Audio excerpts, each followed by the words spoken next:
இப்போதான் 11 மணி ஆகி போயிடுச்சு. எல்லா வேலையும் முடிச்சுட்டு படுக்கிறதுக்குள்ள நல்லா தூங்கி காலையில் ஃப்ரெஷ்ஷாக இருந்துக்கணும். நல்லா வேலையும் செய்யணும்.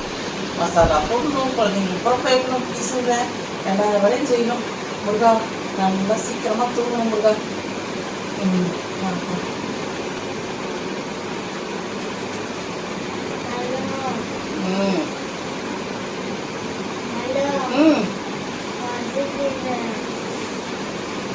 தம்பு ஆமா சொல்ற மாதிரி போக முடியாதுடா. இப்பெல்லாம் சாப்பிட்டா உடனே கெட்டு போயிருந்தா தம்மோடு படுக்கிறா. யாருடா அப்படி பண்றீங்க? தூங்குறது போட மாட்டேங்கிறீங்க. அப்பா சாமி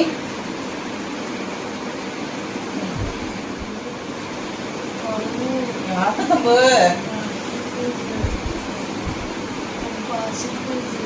சிக்கிட்டா இப்போதானே சாப்பிட்டாலாம் பட்டோம். மட்டன் ஃப்ரை வேணுமா? டேய் கம்முடு போடுறாங்க. ஏன்டா தூங்குங்களா? தூக்கமாக வந்து உங்களுக்கு மீன் வேணுமா, உங்களுக்கு மட்டன் வேணுமா? இப்போதான் எல்லா வேலையும் முடிச்சுட்டு படுத்தேன். அப்போ சாமி தூங்கலாம்.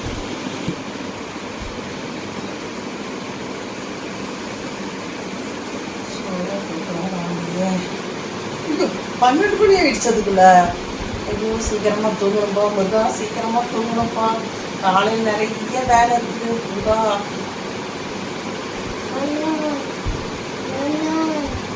தப்பு அதான் போய் லைட் போட்டு அப்படியே போயிட்டு வாங்க. அப்படியே உட்காந்துருக்குறேன். போயிட்டு வா போயிட்டு வாடா தப்பு, போயிட்டு வா. தூங்கவே வர மாட்டேங்கிறீங்கடா. பசிக்குதுன்றீங்க, ஒன்று போகுதுன்றீங்க. போயிட்டு வா சாமி. 10 நிமிஷம் போக மாட்டேங்கிறானுங்களே.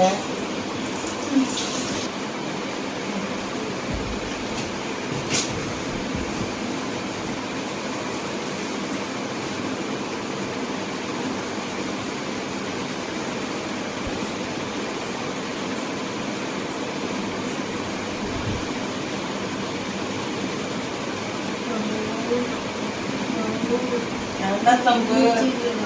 ஆமா சொன்னேன். ஹோட்டல் லைட்டு நாப்பன்ல போயிட்டு வாங்கடா. நீ எப்படி தூங்க விடக்கூடாது முடிவு பண்ணிட்டீங்களா? போயிட்டு வாடா. சாமி போகவே மாட்டேங்கிறீங்களா? இதுல வேற முத்தம் வேற எனக்கு. முத்தம் வேற.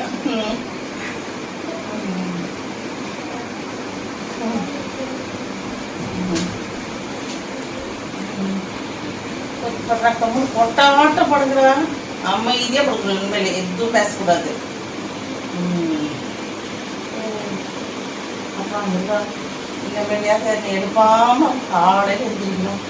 பால்காரனே வந்து போனாட்டுறது இவங்க பண்றது.